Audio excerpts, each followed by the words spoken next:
자, 211페이지입니다. 수업하다 보면 첫째 시간에 잠 많이 오죠?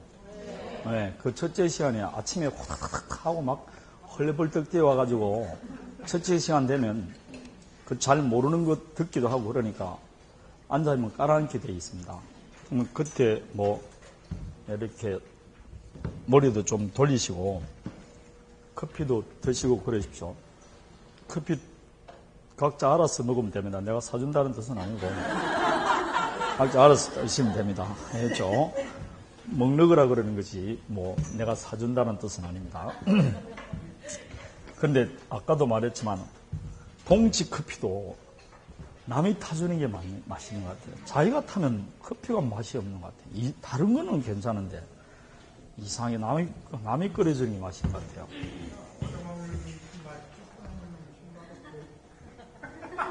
그래요? 그래도 라면은 내가 끓여 먹는 게 더 맛있습니다. 우리 집에 라면 못 끓여요. 라면이 제일 맛있게 끓이는 법은 그 레시피대로 따르는 겁니다.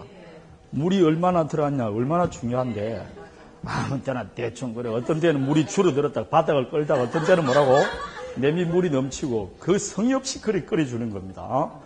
여러분이 그런다는 게 아니고 그런 사람이 한 사람이 있어요. 그래서 내가 끓입니다. 자, 그리고 잘 끓이면 이제 레시피를 변경할 수 있습니다. 콩나물을 넣어서 먹는다든지 그러면 물이 훨씬 더 먹히고 맛있습니다. 콩나물 그게 아주 요술을 많이 부립니다. 콩나물국도 잘만 끓이면 얼마나 맛있는지 몰라요. 그럴 때는 뭘 조절을 잘해요? 소금 조절을 아주 미시하게 잘 조절해야 돼요. 그러면 콩나물국이 맛있을 수 있어요. 잘해야 됩니다. 집에 그런 사람이 있으면 장님이 잘하게 돼 있어요. 답답한 사람이 우물 판다고 내가 잘하게 돼 있어요. 자, 설거지만 잘하는 게 아닙니다. 자, 용의물건입니다. 용의물건은 사용 수익하는 권리입니다. 사용 수익하는 권리인데 소유권이 가지고 있는 권리 중에서 사용 수익권을 빼앗아 온 거죠. 그 용의물건에는 종류가 몇 가지가 있냐면 지상권이 있고 지역권이 있고 전세권이 있습니다. 그런데 이 중에서 앞에 지상권, 지역권은 앞에 붙은 게 지자가 붙어 있죠. 요거는 땅 지자입니다. 그래서 요거는 어디에만 인정되느냐? 토지에만 인정되는 권리입니다. 토지에만 있는 겁니다. 전세권은 토지, 건물 모두 됩니다. 결론을 말하면 지상권, 지역권, 전세권은 부동산에만 인정되는 권리입니다. 그럼 왜 이렇게 세 가지가 있느냐? 그것은 연역적으로 보면 항상 말하지만 전 인류를 통틀어 봤을 때 생산수단을 항상 적은 사람이 갖고 있습니다. 그 농업사에서 갑을병 세 사람이 전체 토지 10 중에서 70%를 자기가 가지고 있다 이 말입니다. 그럼 거꾸로 말하면 70% 사람은 뭐가 없다는 겁니까? 토지가 없는 사람이죠. 그럼 이게 흔히 말하던 귀족 아닙니까? 그럼 귀족들이 그 70% 땅을 갖고 있다 해서 사용 수익합니까, 지가? 그렇죠. 못하는 거죠. 그렇다고 A, B, C 땅 없는 사람도 농촌사에서 땅이 없으면 굶어 죽지 않습니까? 많이는 갖고 있는데 지가 사용을 못하니까. 없지만은 사용 수익하고 싶은 사람. 이 두 사람이 딱 이해관계가 맺혀지죠? 그래서 땅을 가진 사람은 사용 수익권을 뭐라고? A, B, C에게 주는 거죠. 대신 뭘 챙긴다? 수익을 챙기는 겁니다. 그럴 때 이 A, B, C가 토지를 빌린다. 나무의 부동산을 사용할 때 사용 목적이 다양하게 많겠죠. 왜 사용하느냐? 사용 목적이 다양하게 많으니까 그 목적에 따라서 요 셋 중에 하나를 선택해서 사용하라고 민법에 규정이 되어 있는 겁니다. 물건은 물권법정주의니까 함부로 물건의 종류를 만들 수 없지 않습니까? 그래서 민법 몇 가지를 만들어 뒀다고? 세 가지 용의 물건을 만들어 두고 필요에 따라 요구할 중 하나를 선택해서 사용하라고 만들어 준 겁니다. 이해되겠습니까? 그럼 어떻게 분류를 하냐? 무슨 목적으로 사용하냐에 따라서 달리 붙여주는 겁니다. 이해되겠습니까? 그 중에서 지상권은 이래 되는 겁니다. 거기 보면 제일 위에 말고 바로 밑에 지상권 나와 있을 겁니다. 있습니까? 타인 토지의 건물, 기타, 공작물이나 수목 등을 소유하기 위해서 타인 토지를 이용하는 권리인데 예컨대 이 말입니다. 갑이 지금 토지 소유자입니다. 근데 을이 지금 건물을 하나 신축하고 싶다. 건물을 신축해서 예컨대 음식점을 경영하고 싶다. 근데 토지가 없습니다. 근데 이 토지 위에 음식점을 건물하면 좋겠다. 그러면 이 갑이 어리 갑에게 당신 토지에 건물을 신축해서 내가 음식점을 하고 싶다.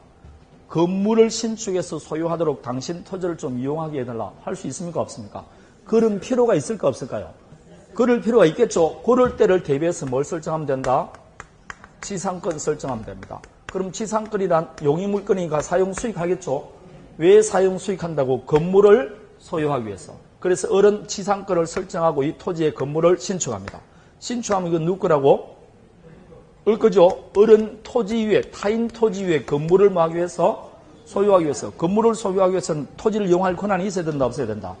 그 권한이 뭐라고? 지상권입니다. 이런 목적으로 토지를 이용하고 싶은 사람은 지상권을 설정하라 이 말입니다. 거꾸로 말하면 지상권은 타인 토지 위에 건물을 소유할 목적으로 토지를 이용하는 권리가 뭐라고? 지상권의 제도예요. 예컨대 내가 올리브 나무를 심어서 사업을 하고 싶다. 나무 토지에 나무 심기 위해서는 토지를 이용할 권한이 있어야 되겠죠. 뭘 설정하면 된다? 지상권. 그래서 올리브 나무 심는 거죠. 나무를 뭐하기 위해서? 소유하기 위해서. 내가 지금 광고탑을 만들어서 광고를 하고 싶다. 나무 토지 위에 광고탑을 세우기 위해서도 토지를 이용할 권한이 있어야 되겠죠. 뭘 설정하면 된다? 이렇게 타인 토지에 건물이나 기타 공작물, 수목 등을 소유하기 위해서 타인 토지를 이용하는 권리가 지상권입니다.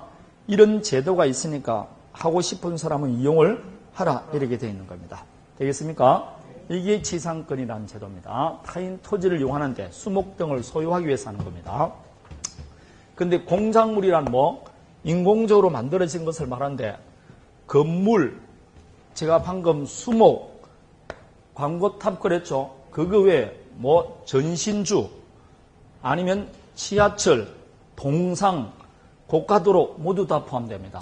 따라서 이 경우 갑과 을 사이에 갑이 갖고 있는 토지 전부를 사용하는 게 아니고 지하철을 건설하기 위해서 지하 50m까지만 사용하는 지상권 설정할 수 있을까 없을까요? 있습니다. 수직 상하 범위를 정해서 그 부분만 구분해서 사용한다. 이걸 구분 지상권이라고 해요. 아니면 고가도로를 건설하기 위해서 지상 50m까지만 지하는 사용하지 않고 뭐만 사용한다? 지상 20m에서 50m까지 사용하는 지상권 설정할 수 있게 없게 이게 구분 지상권입니다. 이게 이제 실제로 구분 지상권을 활용하자 이런 말들이 있어요. 지하철 건설할 때 토지 전부를 수용하지 말고 지하만 사용할 수 있는 지상권을 설정하면 그러면 건설할 때 단가가 떨어지겠죠. 그리고 토지 소유자 입장에서도 지하철이 건설됨으로써 토지 가격이 상승하고 그 토지 위에 3층이나 5층 이상 건물을 신축하지 않는다는 제한을 붙였지만 건물을 신축함으로써 수익을 챙길 수가 있으니까 좋다는 겁니다. 이런 목적으로 하는 게 구분지상권입니다. 꼭 수목이나 건물을 소유할 목적이 아니고 인공적인 건물, 공작물을 소유하기 위해서 행사할 수 있는 게 이 지상권이라는 제도입니다. 그러면 여기서 이제 우리 민법에 지상권이라는 게 규정이 되어 있는데 여러분 나무의 토지에 내가 토지를 빌려서 경관 건물을 신축했어요. 그럼 건물을 신축할 때 막대한 자금이 들어갑니까? 안 들어갑니까? 나무를 심을 때도 자금 들어가겠죠? 광고탑 세울 때도 자금 들어갑니다. 그래서 건물을 2년 만에 신축해서 딱 건물을 사용 수익하는데 3년 뒤에 토지 소유자가 자 기간이 만료됐으니까 철거하고 나오세요. 그러면 건물 신축할 사람이 있어 없어요? 없죠. 막대한 자금이 들어갔는데 회수가 안 되지 않습니까? 그럼 이 지상권이라는 제도를 이용한다 안 한다? 안 한다니까. 그래서 이 지상권이라는 제도를 이용하기 위해서 결국은 지상권자를 보호하기 위해서 이 말입니다. 사용수익권자를 보호하기 위해서 항상 소유자부터 누굴 보호해 줘야 된다고? 사용권자를 보호해 주는 거 아닙니까? 그걸 보호하기 위해서 즉 이 지상권자가 토지 위에 투자한 자본을 반드시 회수하게 만들어줘야 돼요. 회수 못할 것 같으면 지상권이라는 제도를 이용을 안 할 것이고 이용권자에게 불리하지 않습니까? 그래서 우리 민법은 이 지상권자가 토지 위에 투자한 자본을 어떻게 회수할 것이냐 그 회수에 관한 방안이 쭉 규정이 되어 있어요. 결국은 사용수익권을 잘하게 만들어준다는 겁니다. 그 가장 기초가 되는 게 존속기간입니다. 존속기간, 여기서 제가 하지 않았는데 지상권 설정할 때 반드시 지로 취급해야 될까요? 안 해도 될까요? 요 지상권의 경우는 지로는 유상도 되고 무도 된다? 무상도 됩니다. 반드시 지로 취급할 필요는 없습니다. 유무상 모두 다 가능합니다. 자, 존속기간인데 존속기간은 당연히 당사자가 지상권 설정할 때 존속기간 정한 경우도 있고 안 정한 경우도 있고 그렇겠죠. 그러면 정하면 뭐라고? 정한 대로 가면 됩니다. 예컨대 30년 있다, 30년, 50년 하면 50년 하는데 아무리 자유롭게 약정할지라도 이거 이하로 약정해서는 안 돼요. 최단기 제한이 있습니다. 대표적인 게 경관 건물이나 수목을 소유할 목적으로 할 때는 몇 년 이하로 해서는 안 된다? 30년 이하로 해서는 아니 돼요. 만약 20년을 약정했다. 무효입니다. 30년으로 연장이 됩니다. 왜 그러냐? 타인 토지에 경관 건물을 신축했다. 그러면 그걸 투자 자본을 회수하기 위해서는 몇 년간은 사용해야 된다고? 적어도 30년은 사용해야 되고 그야만이 그 물건이 노후화된다고 보죠. 그때 비로소 뭐라고? 효용성이 사라진다고 봅니다. 나무 토지 위에 나무를 심었다. 그게 자라서 경제 수종이 돼가지고 내가 팔아서 회수할 정도 되면 몇 년이 돼야 된다? 그때 당시에는 30년이 돼야 된다. 이렇게 본 겁니다. 그래서 경관 건물 같은 경우는 30년, 기타 건물은 몇 년이고 15년, 건물 이외 공작물은 5년입니다. 이렇게 장기로 두는 겁니다. 그래야만이 안심하고 지상권이라는 제도를 이용할 수가 있고 용의권자를 보호할 수 있다는 거죠. 그러면 최장기는 있을까 없을까요? 최장기는 제한이 없습니다. 그래서 판례가 말하기를 영구무한도 가능하다 이렇게 말합니다. 지하철 같은 것을 할 때는 뭐 하면 된다? 영구무한 하는 겁니다. 그래서 영구무한도 가능하다 이렇게 말합니다. 그래서 존속기간을 보장함으로써 이렇게 일단은 보호해 줍니다. 그러면 존속기간을 안 정하고 그냥 지상권 약정만 했다. 그러면 어떡할 거냐? 그럴 때는 공작물의 구조나 종류에 따라 최단기로 가는 겁니다. 공작물의 구조나 뭐라고? 종류에 따라. 예컨대 경관 건물이다. 그런데 존속기간 약정 안 했다. 그럼 뭐로 간다고? 30년. 항상 최단기로 가는 겁니다. 그런데 만일 공작물의 구조나 종류가 안 정해졌다. 그냥 지상권 설정만 했지 종류를 안 정했다. 그럼 몇 년이라고? 15년. 이렇게 되는 겁니다. 그래서 일단 가장 먼저 뭘 보호해준다? 존속기간을 보호해주는 겁니다. 되겠습니까? 자, 다음에 이렇게 처분했는데 존속기간이 만료되기 전이라도 투자 자본을 회수할 수 있어야 된다, 없어야 된다? 있어야 됩니다. 그래서 뭘 자유를 인정해준다?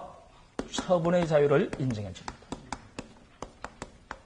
지상권자는 이 설정자, 이 사람을 설정자라 그럽니다. 지상권 설정자, 을을 지상권자, 저당권 설정자, 저당권자, 전세권 설정자, 전세권자 이렇게 말합니다. 설정자 동의 없이 그 지상권을 타인에게 자유롭게 양도할 수 있게 없게 있고 담보로 할 수 있고 그 기간 동안에 토지를 다른 사람에게 임대해 줄 수도 있는 겁니다. 있습니다. 예컨대 보십시오. 갑이 을에게 갑과 을 사이에 지상권 설정했어요. 그래서 존속기간을 30년 했습니다. 그래서 뭘 하기 위해서 했느냐? 음식점을 건영하기 위해서 음식점을 신축했어요. 그럼 누구 소유게? 을 소유입니다.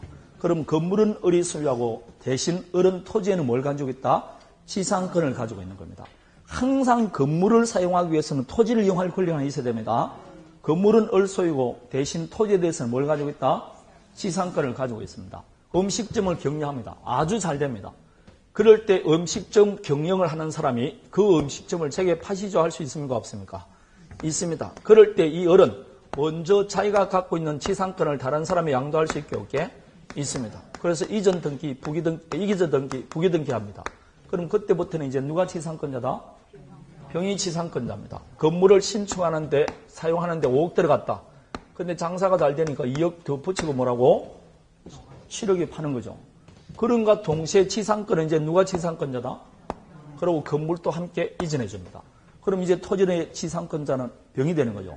그럼 갑의 입장에서는, 을의 입장에서는 타인 토지에 막대한 자금을 투자했는데 30년까지 기다릴 필요 없이 자기가 투자한 자본을 뭐라고? 회수하고 나가는 겁니다. 이렇게 되면 지상권이라는 제도를 잘 이용하겠죠. 이렇게 만들어둔 겁니다. 이게 처분의 자유가 있는 겁니다. 여러분 타인 토지에 만일 지상권을 설정했습니다. 30년 동안 지상권 설정하면 이 30년 동안은 토지를 누구만 배타적으로 사용합니까? 물건은 배타성이 있습니다. 오로지 지상권자만 그 토지를 배타적으로 사용합니다. 이제는 완전히 자기 거라고 생각하면 됩니다. 따라서 그 기간 동안에는 토지를 다시 다른 사람에게 임대해 줄 수도 있게 없게 있습니다. 임대해 줄 수도 있는 겁니다. 그래서 양도, 담보, 임대로 할 수 있다는 겁니다. 지상권에다 저당권 설정할 수도 있습니다. 그럴 때 갑과 을이 지상권 설정하면서 절대로 지상권을 다른 사람이 양도 못한다, 처분하지 못한다는 처분 금지 특약을 했어요. 이 금지 특약은 유효계 무효계? 안 됩니다. 이거 하면 지상권자에게 불리하기 때문에 안 돼요. 따라서 지상권 처분금지 특약은 무효다. 2년 연속 시험에 나온 겁니다. 그게 답으로 나왔어요. 지상권은 뭐라고? 처분의 자유가 있습니다. 처분금지 특약은 뭐라고? 무효입니다. 지상권의 양도나 임대를 금하는 특약은 원칙적으로 효력이 없다 되어 있죠. 무효다. 이게 이제 나중에 보는 전세권하고 좀 다른 점이 그 이야기입니다. 자, 왜 이런 규정을 준지 알겠죠? 투자자본 해소를 위해서. 다음에 종료됐을 때 이야기입니다. 자, 갑의 토지 이외 을 앞으로 지상권을 설정해 줬어요. 지상권자입니다. 왜 지상권을 설정했냐? 건물을 소유하기 위해서, 수목을 소유하기 위해서. 근데 드디어 존속기간이 만료됐어요. 만료됐는데 아직까지 지상물이, 즉 건물이 멸실되지 않고 그대로 현존하고 있는 겁니다. 지상물이 뭐하고 있다? 현존하고 있다. 수목이 그대로 현존하고 있다. 광고탑이 그대로 있다 이 말입니다. 그럴 때 이 을은 30년 되면 투자 자본이 다 회수될 줄 알았는데, 이 말은 멸실 훼손될 줄 알았는데 가치가 그대로 남아있죠. 그럼 이 을은 원하게 말하면 아다시 다시 갱신합시다. 뭐 할 수 있게? 갱신 청구할 수 있습니다. 이 갱신 청구는 지금 누가 하는 겁니까? 을이 하는 겁니다. 을이 갑에게 다시 기간 연장합시다 할 수 있습니다. 기간 만료됐을 때. 그럴 때 갑의 반응은 두 개지요. 할 수 있습니다. 그럼 연장되는 겁니다. 또 30년 이렇게 사용할 수 있는 거죠. 그런데 싫다, 불응합니다. 그럼 어떻게 하느냐? 그러면 이 건물을 매수해달라. 매수 청구할 수가 있습니다. 그럴 때 이게 그 유명한 지상물 매수 청구입니다. 이렇게 할 때 갑이 싫다 이놈아, 내가 왜 네 건물을 매수하느냐? 할 수가 없어요. 왜 그러냐? 이 지상물 매수 청구는 청구권이 아니고 형성권입니다. 매수 청구와 동시에 바로 시가상당 매매계약이 바로 체결됩니다. 그러면 시가상당 매매계약이 바로 체결된다는 건 뭘 말하느냐? 매수 대금을 주지 않으면 토지를 반환받지 못한다는 뜻입니다. 그러면 이 갑의 입장에서는 갱신해 주든지 매수해든지 둘 중에 하게 됩니다. 그럼 이 지상권자 입장에서는 투자한 자본이 아무리 크더라도 나중에 회수할 방법이 있으니까 지상권이라는 제도를 잘 이용하는 거죠. 이 세 가지를 봤을 때 누구한테 유리합니까? 지상권은 안정적으로 타인 토지를 이용할 수 있죠. 좋은 것 같죠? 여러분이 토지 소유자 같으면 내 토지에 지상권 설정해 줄까 안 해줄까요? 지금 보세요. 여러분은 토지도 안 가지고 있으면서 토지 소유자가 됐으면 지상권 설정해 줄까 그러면 안 한다 그래요. 굉장히 대단한 생각을 갖고 있습니다. 다른 나라와는 달리 우리나라는 토지 부동산이 적죠. 땅이 좁습니다. 그러니까 토지를 가지거나 건물을 가지거나 부동산에 대해서 소유권을 가지는 사람은 슈퍼갑질을 하고 있습니다. 전 세계 유례를 볼 수 없다니까. 여러분 마음속에 지금 벌써 토지도 없으면서 뭐라고? 물어봐면 자기 토지도 없으면서 안 해주려고 그래. 누가 뭐 자기 토지 해달라는 거 아니고 물어봐도 안 해주려고. 그럼 진짜 토지 가진 사람 해주겠냐고 이걸. 안 해준다니까요. 그러니까 이 제도는 사용이 안 돼요. 부동산을 토지를 가진 사람은 절대로 토지의 지상권 설정 안 해주려고 한다니까요. 30년 강지고 나중에 건물을 매수해야 되는 누가 해주려고 그러냐고. 그러니까 빚종 개살구에 불과한 거죠. 외국하고 다르다니까 우리나라는 아예 안 해주려고 그러는 겁니다. 그래서 이거는 그냥 사용이 돼 안 돼? 안 되니까 분쟁이 있습니까 없습니까? 사용이 안 되는데 무슨 분쟁이 있습니까? 그러니까 판례도 없고 그런 거예요. 잘 사용이 안 되니까. 한 두세 번만 읽어보면 그냥 법조문 쭉 읽어보면 다 나오는 거예요. 열 번씩. 안 해줍니다. 이것만 아니고 다른 것도 다 마찬가지예요. 잘 사용이 안 됩니다. 어떤 게 지상권인지 알겠습니까? 이런 걸 지상권이라고 합니다. 근데 213페이지 보면 구분 지상권 아까 이야기했죠? 다 사용하는 게 아니고 수직 상하 범위를 정해서 그 일정 공간만 사용하는 걸 구분 지상권이다. 그렇게 말하는 겁니다. 다음에 지금 이 지상권은 독특하게 지상권이 성립하기 위해서는 이제 먼저 이렇게 하는 게 이게 지상권이라는 제도를 알 것이고, 지상권이 성립하기 위해서도 둘 중에 하나죠. 법률 행위로 인한 성립과 법률의 규정에 의한 성립이 있을 겁니다. 그래서 법률 행위로 인한 지상권 성립은 지상권 설정에 관한 합의 플러스 만 된다 등기하면 되겠죠. 그럴 때 지로 지급은 요소가 아닙니다. 그런데 당사자 약정하지 않더라도 법률의 규정에 따라 당사자 의사와 관계없이 지상권이 성립하는 경우가 있어요. 이걸 법률의 규정에 따라 당연히 성립한다. 법정 지상권이라고 합니다. 그래서 딱 하나 이 법정 지상권은 지금도 사용이 되고 있어요. 당사자 의사와 관계없이 토지 소유자는 절대로 해주기 싫은데 법률의 규정에서 강제로 성립되는 경우가 있습니다. 이건 외국에서도 예상하지 못하는 경우죠. 그게 법정 지상권입니다. 어떨 때냐? 지금부터 이 법정 지상권에 대해서 봅니다. 우리나라는 토지와 건물이 별개의 부동산입니다. 맞습니까? 그럼 별개의 부동산이다 이 말 속에는 토지와 건물이 동일 소유자에 속하다가 소유자가 달라질 수 있을까 없을까요? 있다니까. 만일 이게 별개의 부동산이 아니면 그런 생각을 할 수가 없죠. 그게 외국에는 그런 생각 없는 나라가 많다니까. 토지 소유자와 건물 소유자가 다르다는 개념이 없어요. 태어날 때부터. 그런 개념 자체가 없어요. 우리는 당연히 알고 있는데. 그러다 보니까 어떤 사유가 됐든 소유자가 달라질 수 있을까 없을까요? 예컨대 매매로 달라졌습니다. 그래서 건물만 매수했어요. 그러면 건물의 소유자는 어립니다. 그래서 룰루랄라 사용 수익하고 있는데 3년 뒤에 갑이 나타나서 아저씨 건물을 철거하세요 이렇게 나오는 겁니다. 아니 왜 철거해야 됩니까? 라고 하니까 당신은 토지를 이용할 권한이 없다는 겁니다. 지금 어른 건물에 대해서는 소유권이 있지만 토지 이용할 권한이 있습니까? 없습니까? 없잖아. 아무것도 안 가고 소유권도 없죠. 임차권도 없고 하급권도 없다. 일종의 무단 건물이라고. 그럼 건물을 철거하라고 하면 법률적으로 철거해야 된다 안 해야 된다? 해야 되겠죠. 근데 뭔가 이상하지 않아요? 지금 이 결론을 말하면 갑은 을에게 건물을 매도할 때 철거될 건물을 매도했다는 꼴이 되잖아. 그렇지 않습니까? 나쁜 놈 아닙니까? 매도하고 나서 나중에 너는 철거할 건물을 매수했으니까 철거하라. 이건 말이 안 맞지 않습니까? 이렇게 토지와 건물이 동일 소유자에 속해 있는데 그 중 어느 하나가 매매 등 다른 어떤 사유가 됐든 소유자가 달라졌죠. 이렇게 달라지게 되면 건물의 소유자는 이 건물을 소유하기 위해서 토지를 이용할 권한 지상권을 취득합니다. 두 사람 사이에 지상권 설정에 관한 합의한 적이 있어 없어요? 없죠. 왜 했냐? 지상권을 취득한다고 법에 정해져 있습니다. 법정 지상권입니다. 등기 없이 바로 취득합니다. 그럼 이때 이 법이 뭐냐? 다양합니다. 왜 달라지냐에 따라 다양하게 규정이 되어 있어요. 여러분 달라진 이유가 많겠죠? 예컨대 건물의 전세권이 설정된 다음에 달라졌다. 그러면 어디에 규정되어 있냐? 전세권에 규정되어 있어요. 여기에 305조에 규정되어 있기 때문에 305조 법정지상권은 그래요. 저당권이 실행됨으로써 달라졌다. 그럼 어디에 규정되어 있게요? 저당권에 규정이 되어 있어요. 366조에.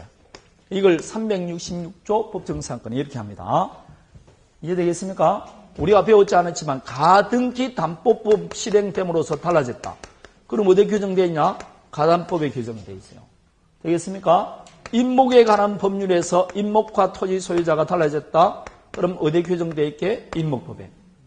이렇게 달라진 원인에 따라 다 법조문에 따로 규정해 놨습니다. 그런데 이렇게 법에 다 규정되어 있는데 예상치 못하게 법률에 규정되어 있지 않는 사유로 달라질 수도 있습니까? 없습니까? 있죠. 그럴 때는 우리나라 관습법상 어떤 사유가 됐든 달라지면 인정한다. 이게 관습법상 법정지상권입니다. 이렇게 결론을 말하면 여러분 책에 보면 213페이지 법정지상권 나옵니까? 거기 보면 1번 밑에서 세 번째 줄 전세권자를 보호하기 위해서 305조 2번 저당 부동산 경매의 경우 360조죠.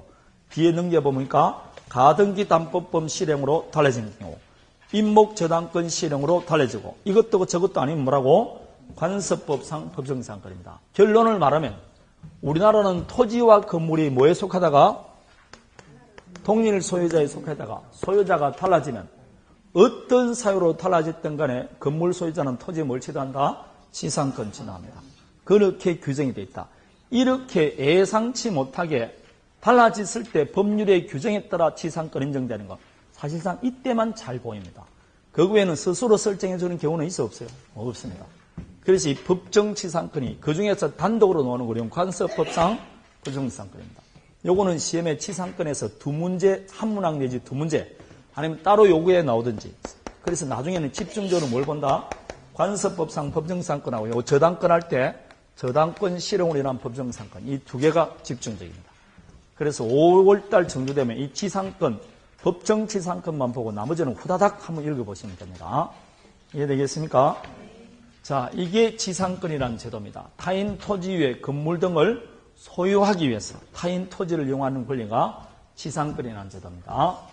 자, 다음에 지역권이 나오는데 이거는 더 안 합니다. 이건 전혀 없는 제도입니다. 이거는 다 사라진 제도입니다.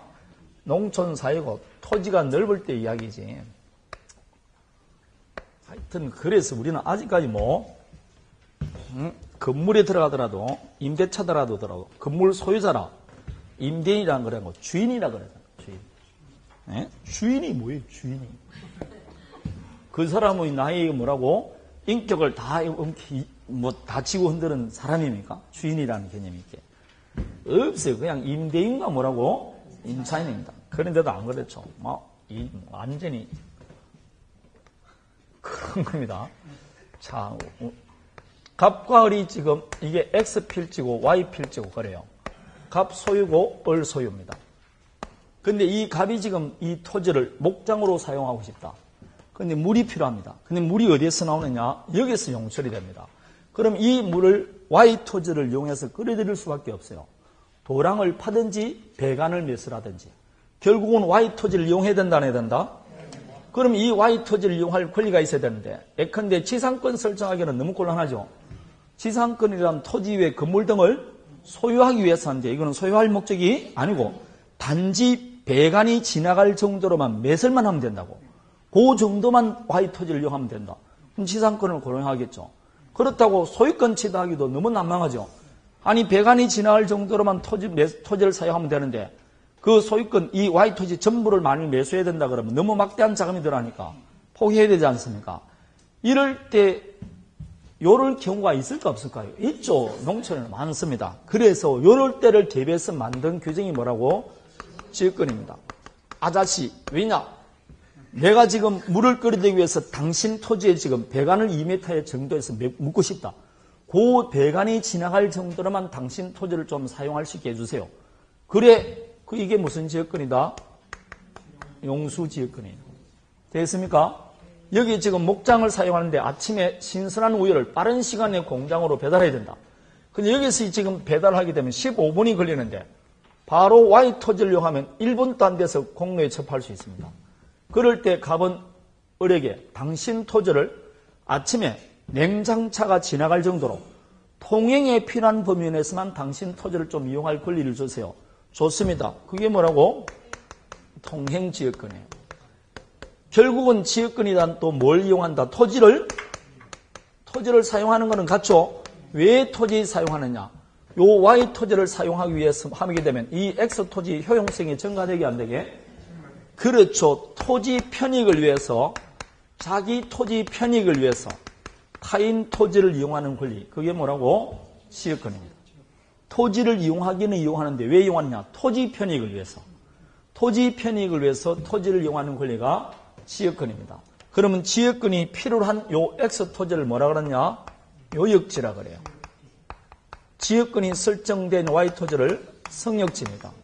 그러면 지역권은 뭘 이용한다? 성역지 토지를 이용하는 겁니다. 뭘 위해서? 요역지 토지 편익을 위해서. 그래서 요역지 토지 편익을 위해서 성역지를 사용하는 권리. 그게 지역권입니다. 이해되겠습니까? 이게 지역권이에요. 그럴 때 이 갑이 유명한 도자기를 굽는 사람입니다.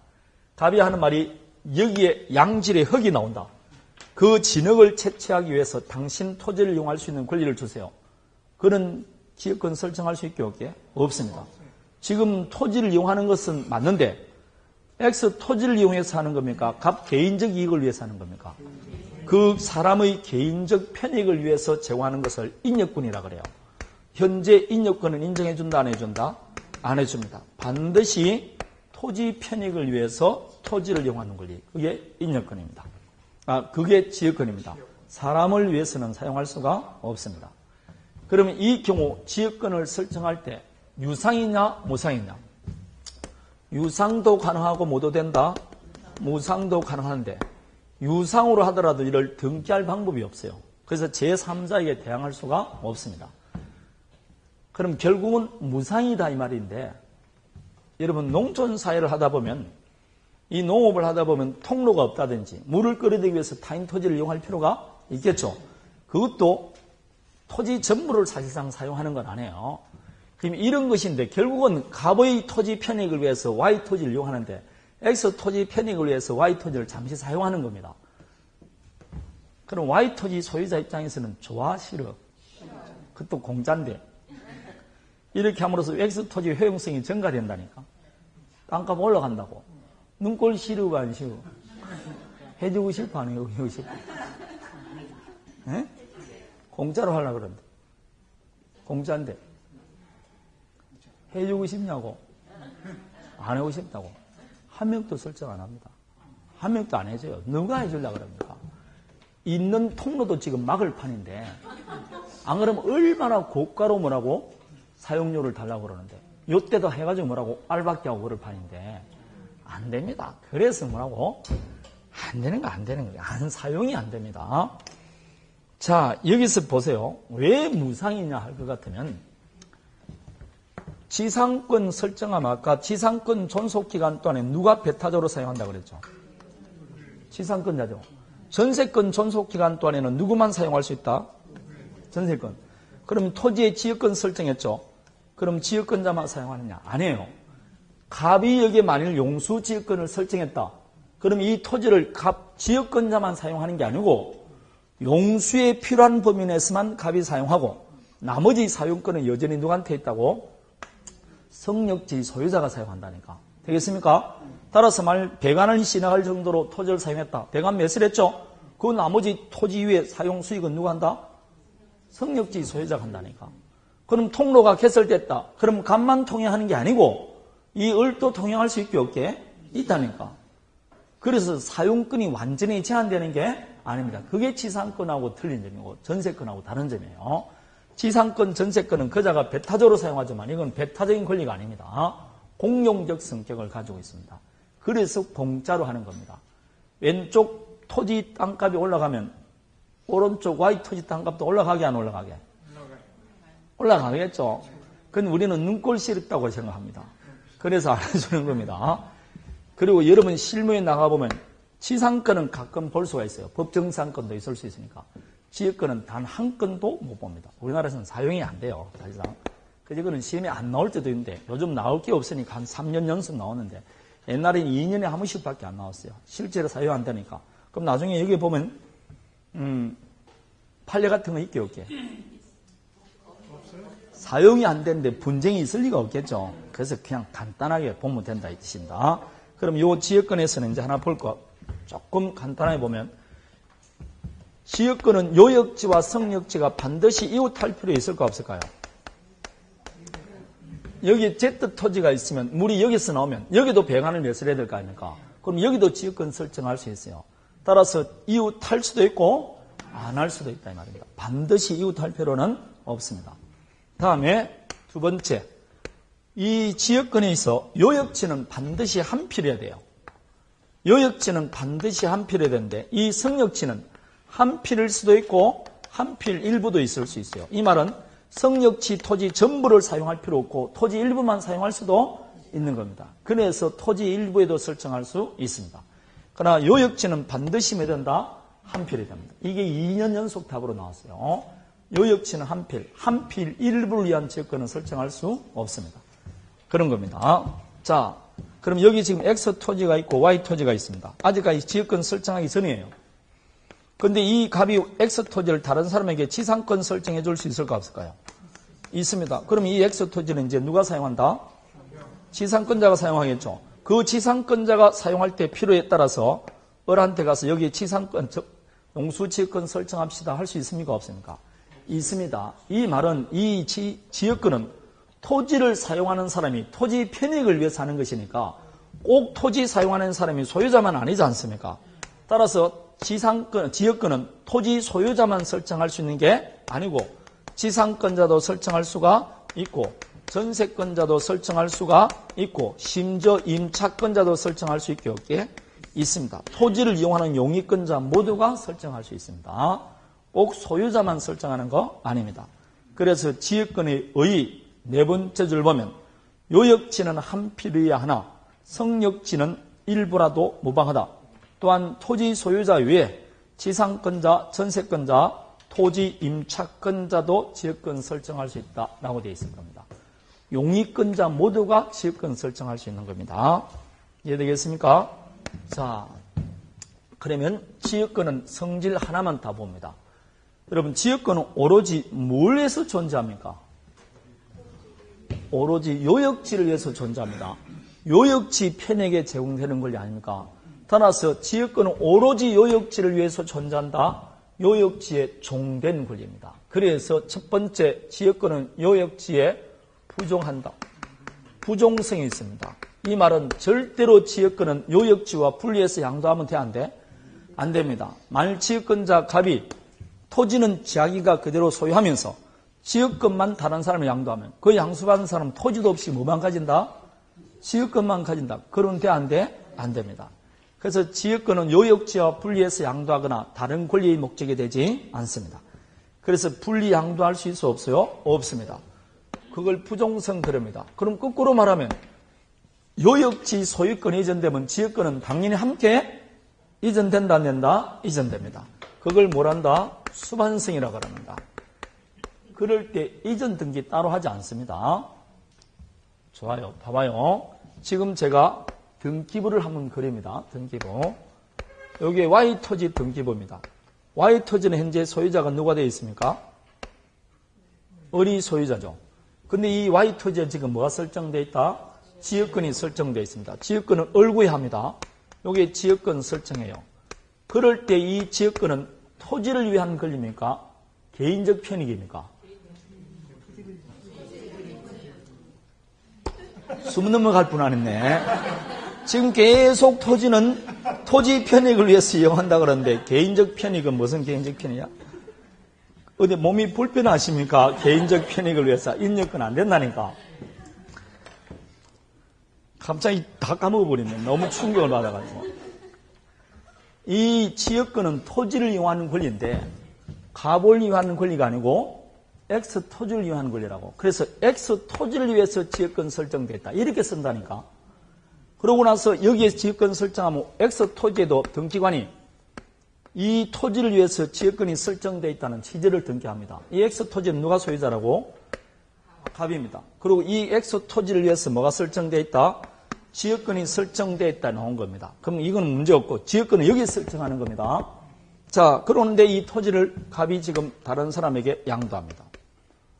그럼 X 토지 요역지가 다른 사람에 양도됐다니까.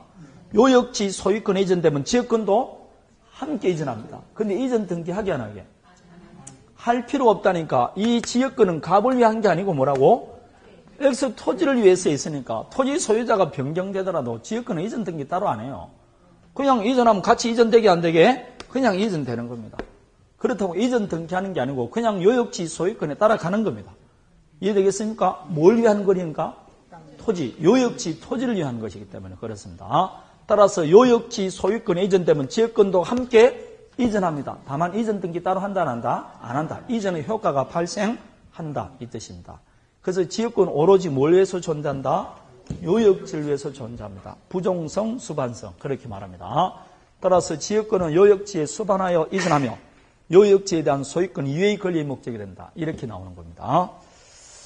자, 이게 종된 권리에서 나오는 겁니다. 지역권은 오로지 뭘 위해서 존재한다? 요역지. 요역지에 딸랑딸랑 종된 권리다 이 뜻입니다. 나머지 그게 불가문성 이런 건 나중에 보도록 할게요. 별로 지역권은 의와 성질에서 거의 답이 다 나옵니다. 이런 게 지역권이라는 제도입니다. 실제 사용한다 안 한다? 안 합니다. 이 다 옛날 공업화 되기 전에 농촌 사회에서 일어났던 일들입니다. 지금은 사용이 안 됩니다. 자, 이런 게 지역권이라는 제도다. 다음에 전세권입니다. 216페이지를 봅니다. 전세권은 그게 법조문 자체에 뭘 취급하고 되어 있습니까? 그렇죠. 전세금을 취급하고 되어 있습니다. 따라서 뭘 취급해야 된다고? 전세금을 취급합니다. 전세금을 취급하고 전세 목적물을 사용하는데 그냥 사용하는 게 아니고 용도에 따라 사용해야 됩니다. 그래서 용도에 따라 전세 목적물을 사용한다. 사용하니까 결국은 전세권은 무슨 물건이다? 용리 물건입니다. 근데 여기서 이제 문제가 생기죠. 이 전세금은 기간이 만료되면 반환받아야 되는데 이 전세금이 굉장히 고액입니다. 이걸 만일 설정자가 전세금을 반환해 주지 않으면 어떡할 거냐? 그럴 때는 전세권자는 전세 목적물을 경매 신청해서 경락대금에서 우선 변제 받을 권리가 있습니다. 우선 변제 받는다는 것은 사용 수익권을 파악하는 게 아니고 교환 가치를 파악하는 거죠. 교환 가치를 배타적으로 지배하는 게 담보물건이랬지 않습니까? 그럼 전세권은 무슨 성격도 있다는 겁니까? 담보물건 성격도 가지고 있습니다.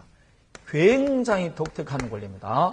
원칙은 뭐지만 용의물건이지만 기간이 만료돼서 전세금을 반환받지 못하면 담보물건으로 바뀌어버립니다. 이런 물건이 전세권입니다. 굉장히 독특하죠?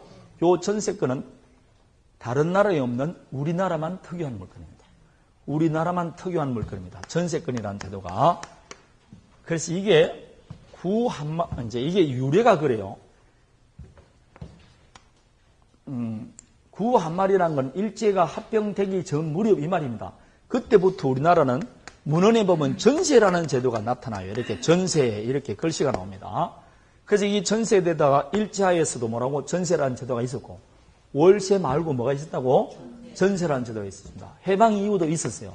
그래서 1960년도 민법을 만들면서 이 전세라는 제도를 물건으로 옮겨줬는데 무슨 말이냐? 지금 우리가 흔히 아파트에 전세 들어가지 않습니까? 그 전세는 지금 말하는 전세와 같으냐? 다릅니다. 그 아파트에 들어가는 전세권 설정할 때 등기합니까? 안 합니까? 안 하죠. 그러면 이거는 물건이니까 등기하는 거 아닙니까? 그러면 그 전세는 뭐냐? 물건이 아니고 그걸 채권적 전세라 그래요. 채권적 전세고 이것은 등기 안 하니까 이걸 미등기 전세다. 이렇게 말을 합니다. 그럼 이거는 물건이 아니고 뭐라고? 채권이에요. 이거는 뭐와 같다? 임대차입니다. 따라서 주택 임대차, 민법 임대차가 적용되지 지금부터 말하는 전세권이 적용이 안 돼요. 이해되겠습니까? 우리가 지금 말하는 아파트 전세는 지금부터 말하는 전세권하고 관계가 없는 거예요. 이 전세가 사용됐던 겁니다. 그런데 1960년도 민법을 만들면서 이게 채권적 전세다 보니까 채권자는 대항력이 없으니까 불리하죠. 이 전세권을 더욱 강화시켜주기 위해서 뭐로 만들어줬다? 물건으로 만들어준 거예요. 그래서 전세권이라는 제도가 60년도 법을 만들면서 우리나라 최초로 물건으로 들어온 겁니다. 채권적 전세를 뭐로 바꿔줬다고? 물건인 전세를 바꿔줬습니다. 누구에게 권리를 강화시켜주기 위해서. 전세권자의 힘을 강화시켜주기 위해서. 그럼 사용되게 안 되게? 되기는 뭘 돼? 여러분 같으면 채권적 전세 줍니까? 물건인 전세 주고 싶습니까? 그러니까 안 해준다니까. 전세권자에게 강력한 권리라니까. 세입자보다 이게 더 강력하니까 부동산을 가진 사람이 사용해주게 안 해주게 이용을 안 해준다니까. 그래서 이것도 빚종 개살구예요. 안 해준다니까. 불리한 거는 절대로 안 해줍니다. 그래서 지금 말하는 이 전세권도 전세 금액이 한 5억에서 지금은 전세금도 5억도 안 되겠죠. 한 8, 9억, 10억 이래 되는 거. 큰 사무실 건물 전세금이 20억 이럴 때 전세권 설정해 주는 것이지 그때는 20억 가진 사람이 힘이 강하니까 그럴 때 해준 거지. 뭐 전세 3억, 4억짜리는 누가 전세권 등기해 줍니까? 안 해주지. 전세권 등기하더라도 그때 전세권 등기는 말이 전세권이지 뭐냐면 채권적 전세예요. 임차권 등기하지 전세권 등기하는 경우 별로 없다니까. 그래서 잘 사용이 안 되는 거죠. 다 지금 또 뭘 사용한다고? 흔히 아파트 전세는 다 무슨 전세? 채권적 전세 아닙니까? 이 전세권이 아니다 이 말입니다. 잘 사용이 안 됩니다. 하여튼 뭐라고? 소유자는 자기한테 불리한 제도는 이용을 안 합니다. 그래서 강력하게 보호한다. 엄청나게 보호 안 되는 경우가 있어요. 왜냐하면 탁상 공론에 불과하다니까. 강력히 보호하면 보호받을 것 같죠? 그러면 그 권리를 이해관계에 있는 사람은 그 제도를 이용을 안 한다니까. 오히려 더 불리하게 되는 겁니다. 그런 제도가 많이 있어요. 뭘 강력하게 보호한다. 그 뒤로부터는 사용이 안 돼요. 안 됩니다. 그러면 당연히 누구한테 불리하느냐? 약자, 빌리는 항상 그래요. 그러면 내가 전세 제도 사용 안 하니까 뭐 안 하면 답답한 사람은 누군데 빌리는 사람이 더 답답하죠. 항상 그래야 되는 겁니다. 그래서 적당히 조절할 필요가 있어요. 그게 적당히가 힘들죠. 말은 제가 이렇게 하지만 사람이 이해관계가 있기 때문에 분위기 자체가 그런 겁니다. 이하간 지금부터 말하는 전세는 아파트 전세하고 관계 있어 없어요? 없습니다. 이 전세라는 제도는 여러분 왜 나왔냐면 이거와 같아요. 갑이 지금 건물을 하나 가지고 있는데 돈이 필요합니다. 그래서 을에게 돈을 빌립니다. 얼마를 빌리느냐? 예컨대 3억을 빌립니다. 3억 빌리니까 당연히 뭘 설정했게? 저당권 설정하고 빌려줍니다.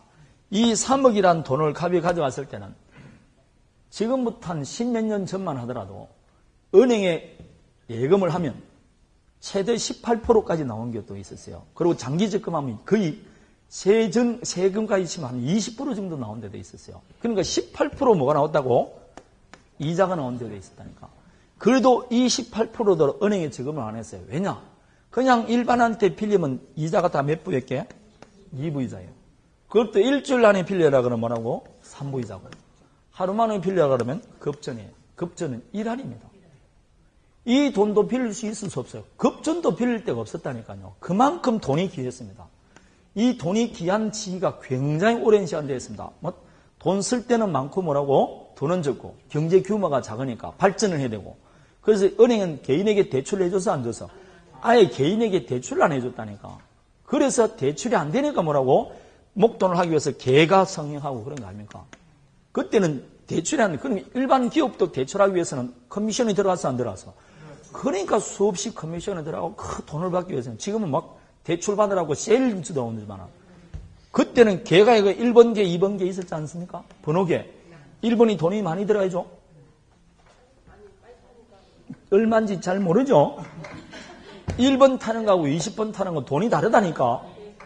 그래도 이 사람이 뭐라고 먼저 타려고 그랬다는 거예요. 왜냐하면 그 돈을 가져가고 남한테 빌려주면 2부 이자로 빌려줄 수 있으니까. 오히려 그게 뭐라고? 이익이었다니까. 그래서 그런 겁니다. 그게 급전을 비는 것보다 이게 훨씬 개돈 타는 게 유리한 거죠. 그래서 개가 성행한 거 아닙니까? 2부 이자가 안 되니까. 그냥 빌려나면 상인들은 돈이 한꺼번에 물건이 쌀 때 빨리 사야 되니까 그걸 돈을 빌려야 된다니까 소상인도. 그러면 3부 이자면 급전을 빌리게 되는 겁니다. 그래서 이 개가 나온 거죠. 우리 집 개화가 좀 망했지 않습니까? 그래서 이게 목돈이 필요하니까 뭘 한다고? 전세금이라는 제도를 이용하는 겁니다. 그럼 돈을 빌렸으니까 저당권 설정을 빌려줬죠? 근데 이 갑이 당연히 빌려줬으면 이자를 달라야 될 거 아닙니까? 그럴 때 갑이 하는 말이 이자는 들을 수 없고 요 저당권이 설정된 건물을 이자 대신 사용하세요. 사용하게 되면 그게 뭐로 바뀐다? 그게 전세예요. 그게 전세로 바뀐다니까. 그러고 나서 기간이 만료됐으면 이제 돈 줘야 되겠죠? 빌린 돈 줘야 된다니까. 안 주죠? 안 주면 다시 뭐로 간다고? 저당권으로 가서 실행해서 뭘 받아야 한다? 우선 변제 받는 겁니다.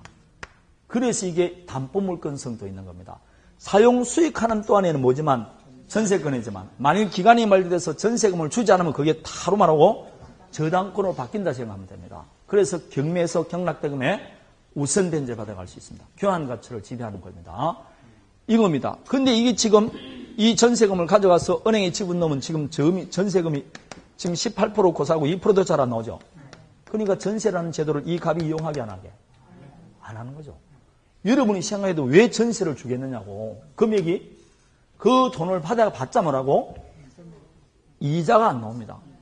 이자가 안 나온다니까. 옛날에 2부 이자 빌려줄 때라면 줄을 서서 빌려줬는데 그러다 보니까 전세라는 제도를 이용 안 하니까 전세금 없어지는 거죠. 다 뭐로 돌아간다고?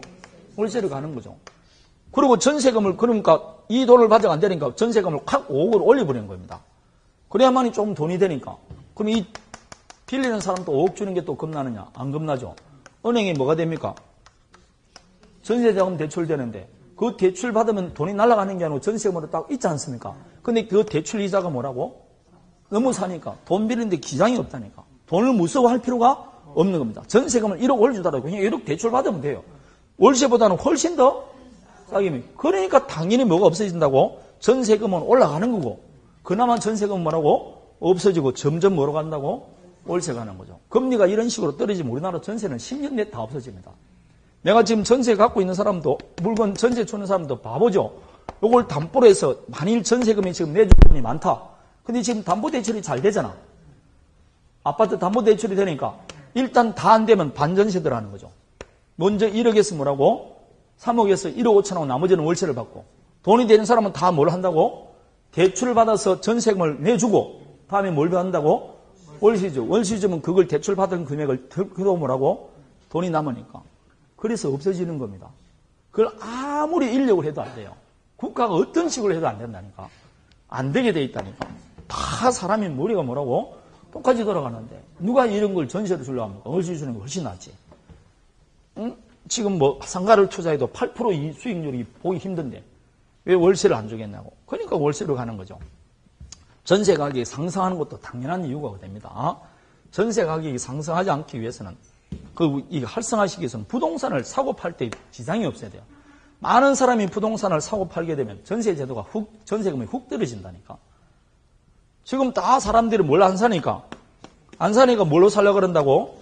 전세금으로 살려고 하니까 당연히 전세금 올라가는 것이고 부동산이 거래가 안 되는 거 그랬지 않습니까? 부동산 거래가 되면 전세금 없어지는 거죠. 그리고 전세자금 대출을 너무 많이 해줘요. 그러니까 부동산이 자꾸 경기가 불황이 되는 거 아닙니까?